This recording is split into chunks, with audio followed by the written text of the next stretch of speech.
Hey, okay. Here is in the mix 7. Um, very into the production stage, initial, I guess. Um, what I've done is added this feature called automation, which lets me punch into the information into the arrange window. It lets me put these things called nodes, which kind of control the faders of the mixer, and tell it to go up a certain level at specific points in time. So what I did was I kind of arranged the song so that it has breathing spaces, so that it kind of follows a cohesive musical journey from beginning to end. So decisions that I had to make were, where do I bring a certain color in, when do I take a certain color out, and pretty much that really. What kind of effects do I want to add? I added a little bit of delay in the vocal. I think I've added too much, I need to take some off. But yeah, so, and I started mixing everything from the end jam. That was sort of my beginning point. I made that sure that end jam sounded good, and then everything I did, I was building towards the end jam. So let's just recap what the end jam sounds like. You keep racing all what we've done.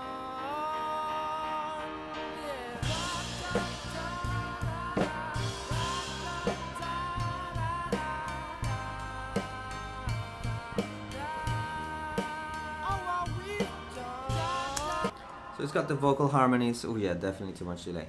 It's got vocal harmonies. It's got all the elements in. It's at its strongest intensity, I think there. So some of the things that I changed was in the build-up. I added a new bass line because the bass line that was currently there was pretty much the same all the way through. I know the song has 4 chords, so it's limited. So you're gonna have to, think of creative ways to make 4 chords sound interesting, and you've done a good job here. I think the climaxes kind of give it a nice journey from beginning to end without sounding too much like 4 chords all the time. This is the new build-up, and I also took the piano away, so it's only rock. I was honoring the rock lovers of the class, giving them their little space there. And it gives it a nice edge because the piano comes back in later. Where's the piano? Here. The piano comes back in here, and so it brings it up to the attention again. When it's there all the time, it loses its purpose. So listen to the new build-up.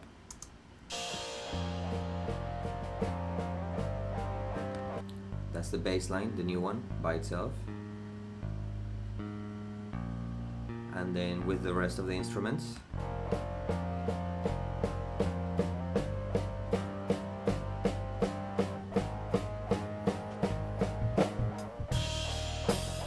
Piano.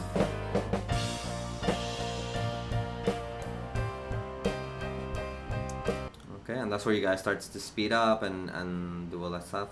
And then over here, just before the end jam, I created another little space where I left the vocals and the piano alone, and that gave it a nice jumping platform, a springboard into the end jam. I thought that was needed, so this is what it sounds like now.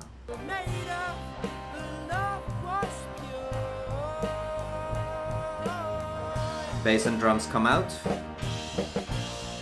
Now.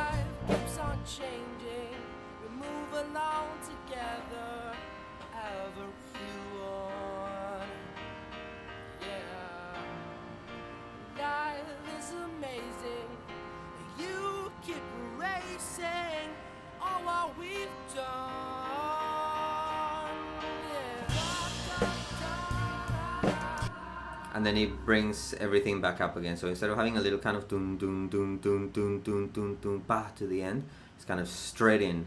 No warning giving, no nothing. I thought that was nice. Let me just make that marker a little bit more specific to that point there. Yep. Okay, so now we can just solo the end jam. And that's kind of where the end jam begins. Yeah, so that's kind of the biggest production things that I've done. Let's listen to the whole thing. You guys have to make note of all these things that have changed throughout the in the mix sessions, because really what we're doing is creating different specifications here, and we have to choose what the best one is, and it has to be a choice that all of you get involved, because it counts for your objectives. This is already the sort of fifth window that I work on here, so I've got 4, 3, 2, and 1. They're all available in the studio. You can open them, examine them, compare them, listen, and take notes. So now we're gonna listen to it, and I'm gonna put the mixer in the screen on the screen, and everything that has read and it's green, it's basically reading automation information. So you're gonna see those faders move automatically throughout the song. Okay. So here it is from the beginning. First mix proposal.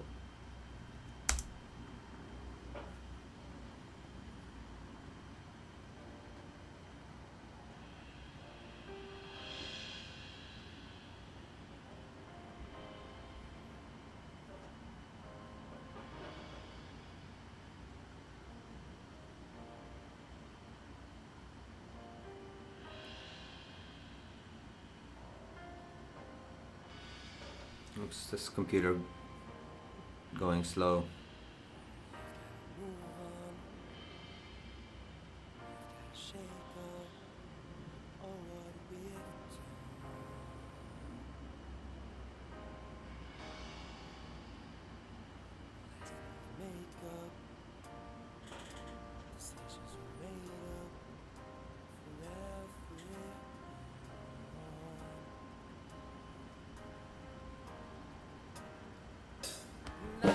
Change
try to remember what we made of.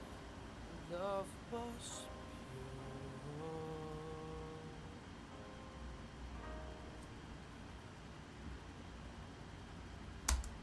pure. Okay, that is it. You see, I was writing some automation, so I was putting a little bit less reverb in some places.